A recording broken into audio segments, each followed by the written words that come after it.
Our next warm-up is called shape cards, and it's a really good one for younger students to kind of get their head around how to make sounds and how to change the direction of sounds. So what I do for this one is I get students to draw a shape on a whiteboard or piece of paper. At this point, they can draw whatever shape they want. So once students have drawn their shapes, what you want to do is get them to use their voices to then trace that sound. So start on a nice low pitch, ah, and let's say that they drew a triangle. So we'd go, ah, ah, ah, ah. So there, they have just drawn that sound and followed it with their voices.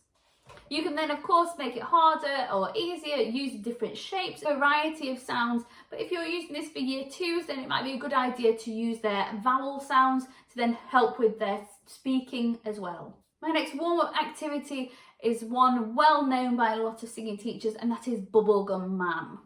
So it's a bit of a silly story, but using lots of different sounds and vocal techniques to tell the story in a different way.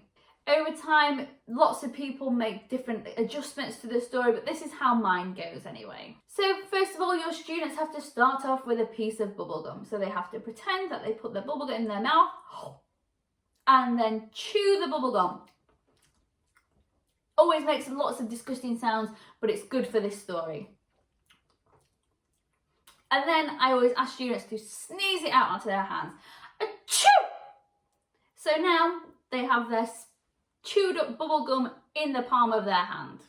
So once their chewed up bubblegum is in their hand, the next thing they do, you've got to shrug and turn it into a bubblegum man.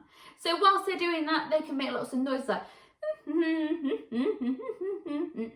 turning your little bubblegum, chewed up bubblegum into a bubblegum man. So now the bubblegum man exists and you want him to walk up to an elevator, and he wants to go up in the elevator, so he has to press the button. Ding! Encourage students to really accentuate all these sounds that they're making. So the last thing was that our bubblegum man had walked to the elevator and then pressed the bell. Ding! And the doors of the elevator open and close. And you can do that a few times. Open and close. The bubblegum man then rides the elevator all the way to the top. And the doors open and close again. The bubblegum man then walks to the edge of the building and puts on a bungee rope and jumps off the building. When he jumps off the building, students can decide how many times he bounces up and down. So he's walking to the edge, ties his bungee rope onto him and then jumps off. Woo! Boing, boing, boing. After a few of those bounces up and down, the bungee rope snaps and the bubblegum man splats to the floor. Splat! And then if you want to end the story there, you can do. But if you want them to carry on with their warm-up, get the students to then pull the bubblegum man up and build him up again. And then you can redo the story as many times as you like. So there are your 6 warm-up games and activities for you to use.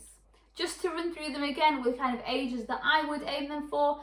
Starting off with the fireworks one, I would say start that year 2 and onwards. The counting game, I probably aim for years 4, 5 and 6. The many mumbling mice, I would say start with year 4, 5, 6 upwards. Yes, no game, whilst it can be done easier, used for year 3 and 4, and to make it more difficult, years 5 and 6. The shape card, starting at years 1 and 2, and Bubblegum Man, which can be used for any age group at all.